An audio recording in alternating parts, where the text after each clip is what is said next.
Hi everybody, Playtendoguy here, and today I'm bringing you my review of the latest game in the ever-growing list of Battle Royale games, Apex Legends. I hope you enjoy. Battle Royale games are the flavour of the month with the gaming community. Ever since PUBG launched in early access a couple of years ago, the genre has been getting hugely popular, with Epic Games' Fortnite arguably being the biggest money spinner of them all, with various merchandise and ludicrously expensive microtransactions. But as typical with the gaming industry, once something is popular, every company tries to jump on the bandwagon to try and cash in on this latest craze. We've seen it before in the late 90s with the 3D platformer and in the late noughties with the FPS.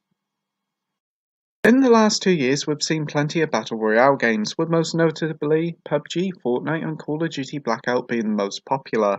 But as we wait for DICE to release their own take on the Battle Royale genre for EA's half-completed Battlefield 5, EA's other developer, Respawn, responsible for the brilliant Titanfall series, have just stealthily launched their own Battle Royale game set in the Titanfall universe called Apex Legends. So here we are, a few days after launch, and Respawn's newest game is with us. But does it live up to the high standards of the Titanfall series? Let's find out. First things first, I must tell you, if you're going in expecting a Titanfall-like Battle Royale with loads of titans and wall running mechanics, and you'll be a bit disappointed, as the game ditches these things as the game is a sort of spin-off set several years after the events of Titanfall 2. When I did hear that some of these mainstay features of Titanfall series would not make the cut, I did kind of worry, but honestly don't, because it's certainly worth trying out. Apex Legends' main goal of the game is essentially the same as any other Battle Royale game. You enter by dropping out of a ship to the arena and scramble to get a decent load of weapons and armor, whilst the playable area decreases in size. The winner of the match is whoever is the last person standing. It's certainly a great and a cool idea, but it has really been done to death. Thankfully, Apex Legends does change up the formula quite a bit. First off, instead of playing as a generic guy or gal, you're instead one of the 8 playable Apex Legends. Special characters, each with their own personality and special moves. Think something on the lines of the Overwatch cast and you'll be on the right track. At launch, there's 8 legends available, with 6 being made available to everyone, whilst the other 2 have to be brought with either microtransactions or earned through grinding throughout the game. Anyway, the 6 playable characters you do gain access to all have cool moves and really do help out with the matches.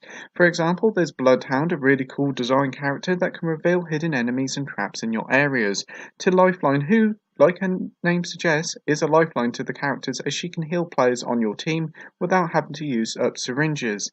Anyway, the cast of the characters are great and really do add a lot of personality to the game, and I'm looking forward to the new characters joining the roster later on down the line. As for the other main difference that sets Apex Legends apart from other Battle Royale games is that the game is an entirely team-based affair. Whereas other Battle Royale games sees you playing as 1v99 other players, Apex instead has 60 players split into 20 teams of 3. Each team has to choose their legend, but there can't be any duplicates in the team, so everyone has to be a different character, which is a great move. Once you drop into the stage, you have to work as a team to survive and be the last team standing. You can, if you want, go solo and ditch your teammates and go do your own thing, but Apex isn't made for solo players, and most likely if someone on your team ditches you, your whole team will fail. Apex Legends really does work well when you're working as a team, and even if you haven't got any microphones, players can ping areas, items of interest, or enemies so everyone knows where to go. It's a brilliantly designed mechanic that helps a lot of players. Another thing that Apex does that's really cool is normally when you die in other Battle Royale games, that's it, you quit and try and find a new match to play. But Apex gives you 2 extra ways of trying to save your teammates. If a player on your team is down, you can revive them with their weapons and gear still intact. But if they're dead, you can pick up their dog tags or whatever it is, and you can take it to a respawn machine to bring them back to life. But the caveat is you have no weapons or gear, so you'll have to scramble and try to find some new gear. Even though the series' iconic wall running mechanics is nowhere to be seen, the game's characters are incredibly mobile and handling them feels so great, especially when sliding down a steep incline, and whilst it is a shame there's no titans in the game, I really don't mind, as the various different legends in the game more than make up for it. The game only launches with one map and it's a much smaller arena than that of Blackout or Fortnite, but that is due to the fact that there's only 60 players in each match. And to be fair, I think it's a great move, as there's far less running around aimlessly doing nothing. With this smaller map, there's far more enemy encounters, and it keeps everybody on their toes. When you do get into a firefight, the shooting is amazing to control and much better than any other Battle Royale games on the market in my opinion. My only real gripe is that it can feel like opponents can be really bullet sponges by taking up loads of your bullets and only doing a small amount of damage. It could be due to the fact they had better armor than you, but I had a couple of legendary armor on my own character and still was down in only a couple of shots, so probably is something that has to be looked at. I really don't know.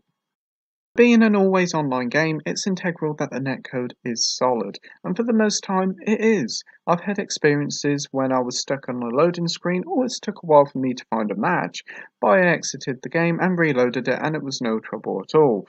For a game as inactive as this and only recently launching, I think the netcode is pretty alright. As this being a free-to-play title, it's a custom that microtransactions are included in the game. The game's virtual currency, what you have to pay for, is called Apex Coins, and these microtransactions vary in price from $7.99 all the way up to an eye-watering $79.99. With these coins you can get various cosmetics for the legends, buy new legends, as well as your typical standard loot boxes, which gives a load of random cosmetic stuff. Thankfully, the microtransactions don't promote pay to win and instead just focuses on cosmetics, which aren't so bad. If you're like me and not keen on spending real world money on virtual cosmetic stuff, then you'll be pleased to know that it doesn't affect your experience. In fact, there's a progression system here, and for every match and every time you level up, you gain a loot box and loads of in-game currency that you can buy on the same cosmetic stuff as you can buy with Apex coins. The only difference is that you'll have to grind a lot to get anything decent, but to be fair, I'm not that bothered. Conclusion time now, and Apex Legends has literally come out of nowhere and took me by surprise by both its announcement and the quality of the game. Apex is a brilliant new take on the Battle Royale genre with cool Overwatch hero character classes and a more focus on team gameplay. And whilst it's a shame that there's no Titans or Wall running from Titanfall games, it's still a blast to play and it feels great to play as well. The game is easily one of the best free-to-play games out there and arguably the best Battle Royale in my opinion. Would I recommend getting the game? Of course I would. It's free. If you don't like it, then you can just delete it. If I did give it a score, I'd give it a 9 out of 10 with the title of brilliant. Thank you for watching my review. Like, rate and subscribe, and until next time, happy gaming. Bye.